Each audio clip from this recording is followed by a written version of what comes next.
Good evening, everyone. It's time again for Friday Night Spirit Live.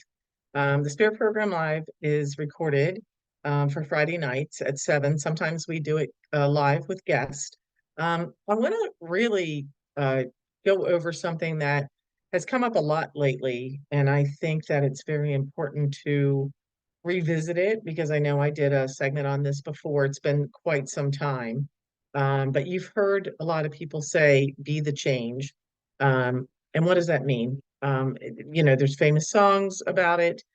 People talk about it. And they really don't give a lot of details about what you have to do in order to be part of the change. And that's where we are right now in life. There's been a lot of changes through the last few years, personally, professionally. Big organizations have changed structures, processes have uh, been updated, been dismantled, gone away, and it's the same with life. Our lives have changed in such a tremendous way.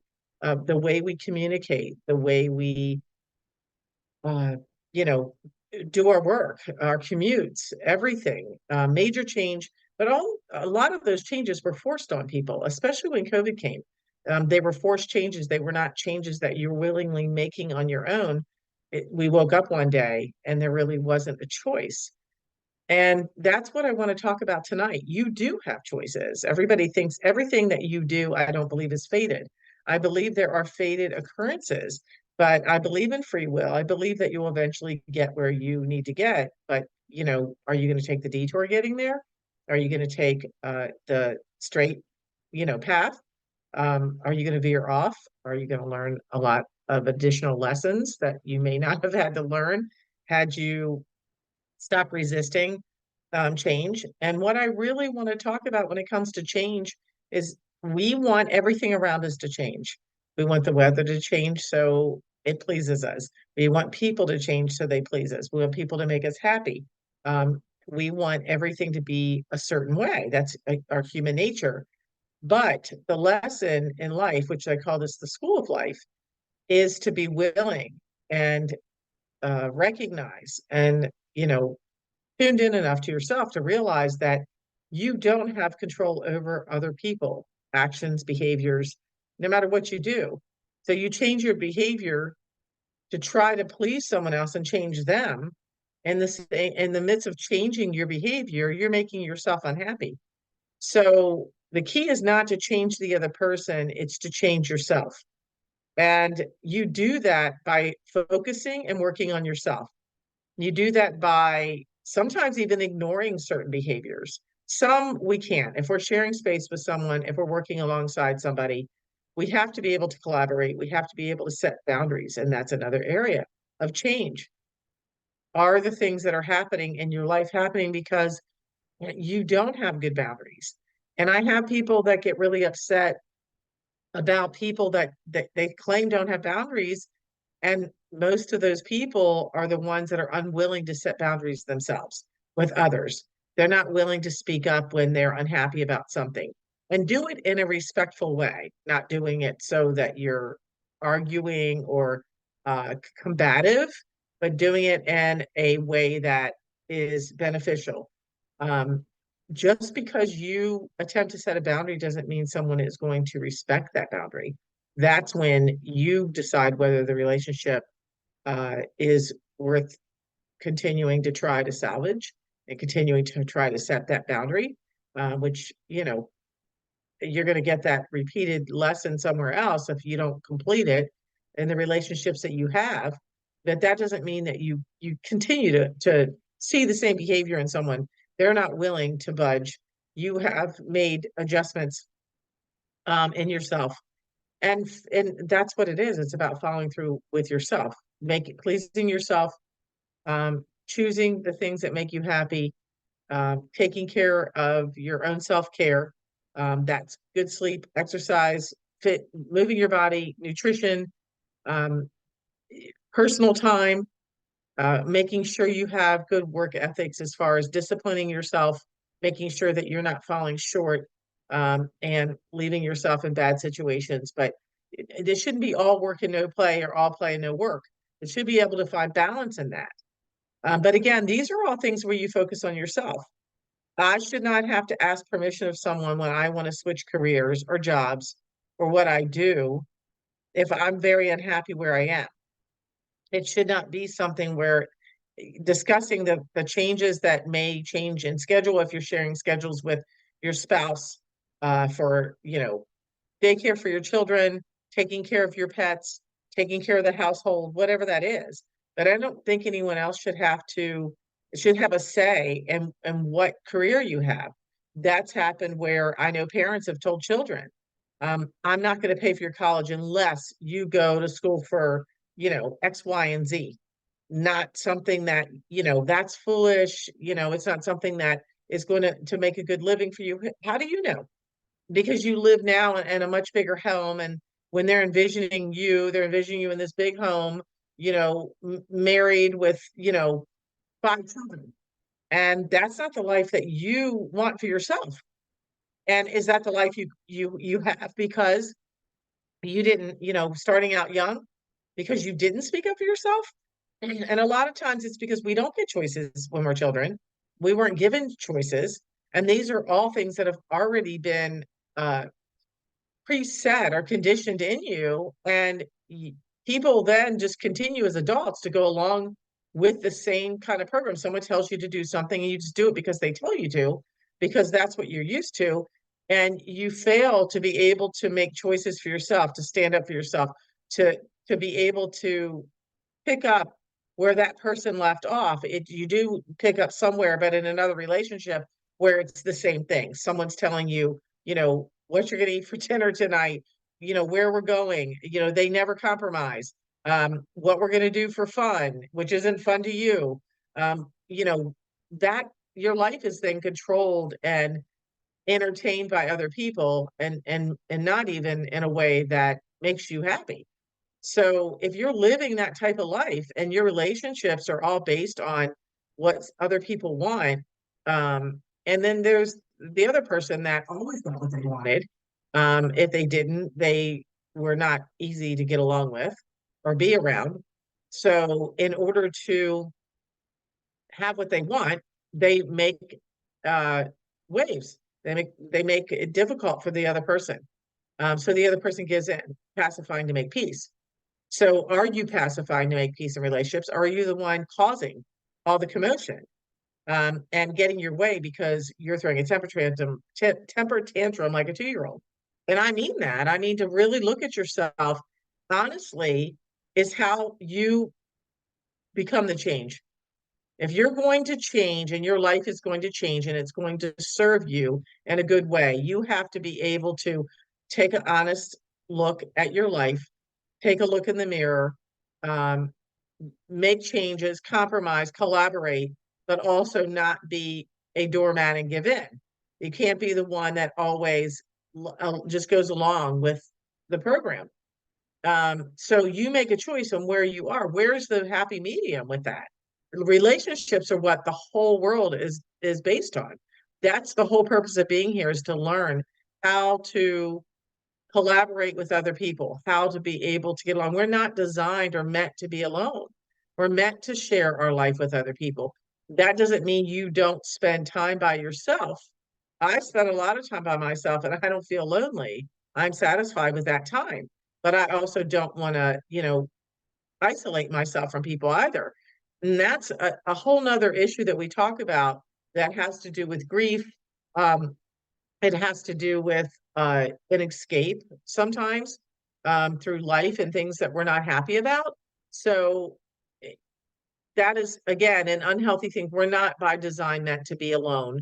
We lose people sometimes that, our pets, our family members, spouses, and then people, think that they've made these commitments and they're not commitments that they can healthily honor.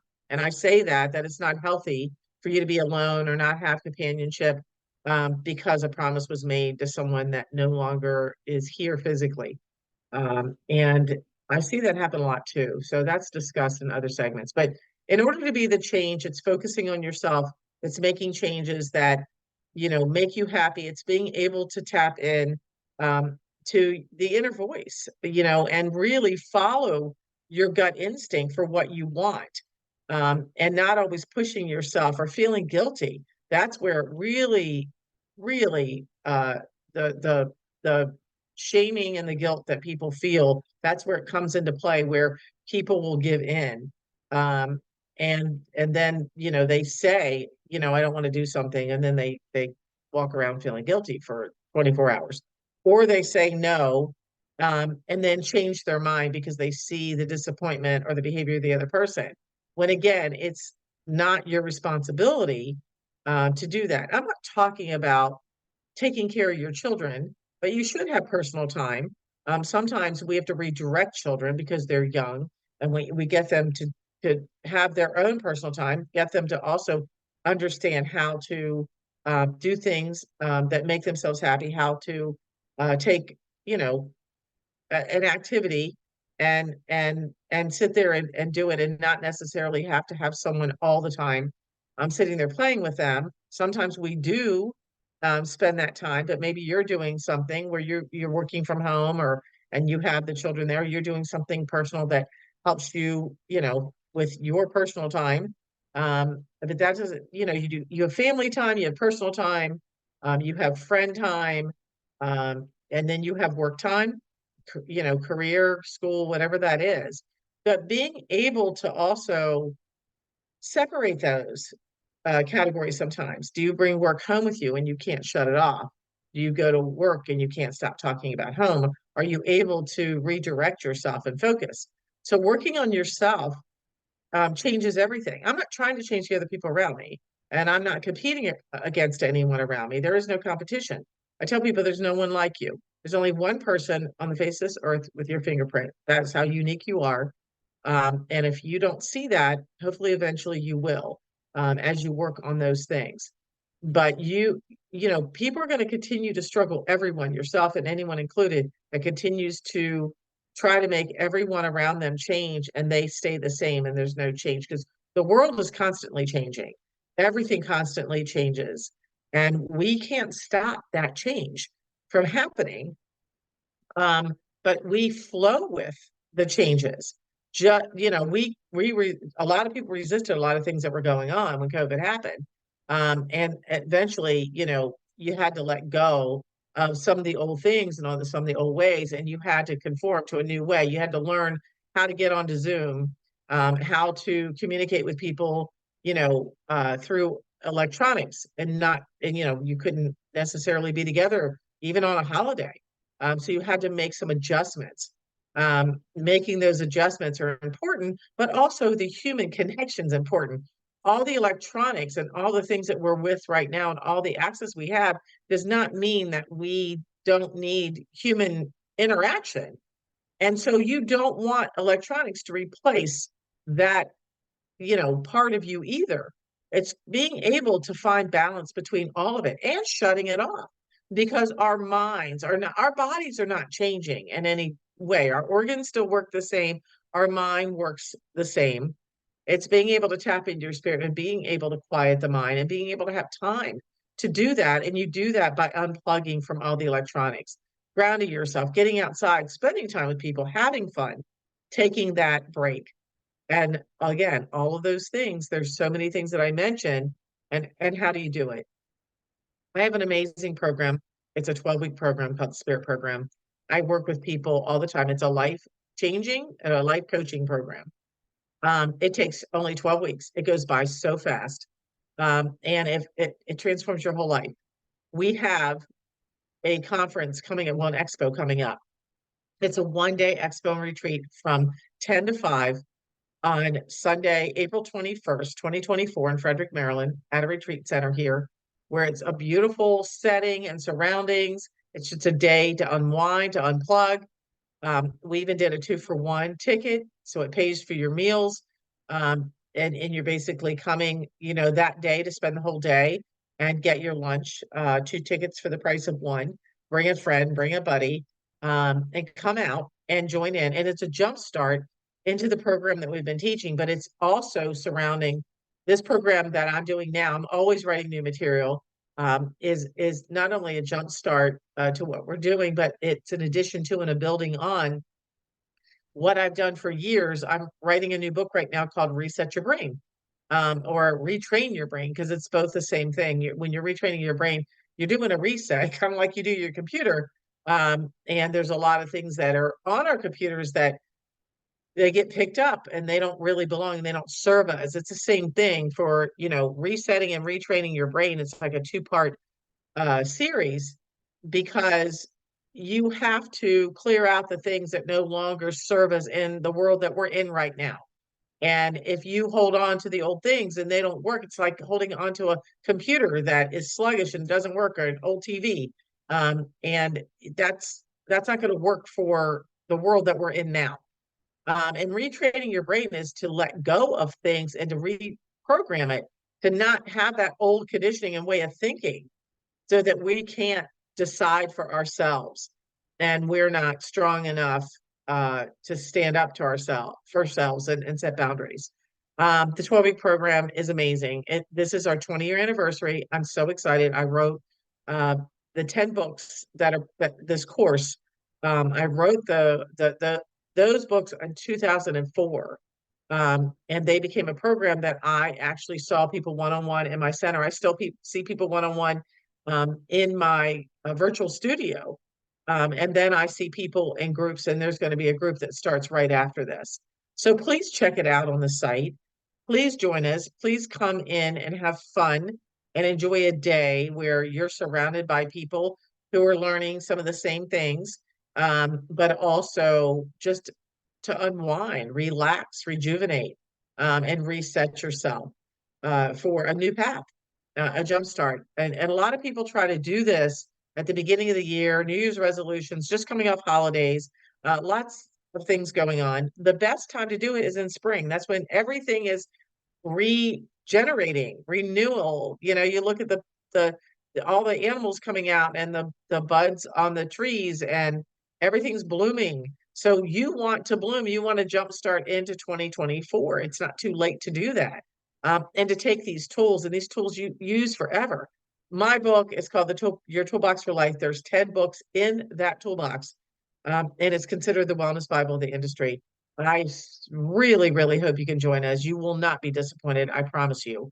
A wonderful hot lunch, great company, and I have a guest speaker that's coming with me, or coming on with us. She's going to be streamed in. She's an astrologer. Her name is Donna Stellhorn. I'm very excited to have her as a guest. I will be leading the event, and looking forward to having this event on Sunday, April 21st. So please spread the word, let others know about it. Oh my gosh, I almost ended this without the exciting news. Someone will not only win our program, it's called our signature program. And I've been doing this for years in different places, in different um, counties in Maryland, but also in different states. Someone's going to win a package valued at about $1,000. And that package includes the 12-week spirit program, my grief healing program, a spirit reunion. They're going to get a chiropractic adjustment. They're going to get a trip to Unit 8, which is a really nice infrared sauna treatment, spa treatment that you get in a private room. They're also going to get fairy hair, which is done by a lovely lady here in town, Sandy. And there'll be other gifts that are added. They're local businesses to our area, and they support the program. So the person gets a makeover through our program from the inside out, and then they get an outside day to have fun and with a friend, a makeover.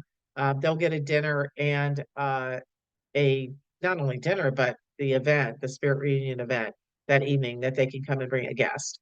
And that will be sometime, later in the year after they complete the program. So don't forget to check it out. Sign up, tell others. And if you have any questions, just reach out. You can also stay overnight for the retreat.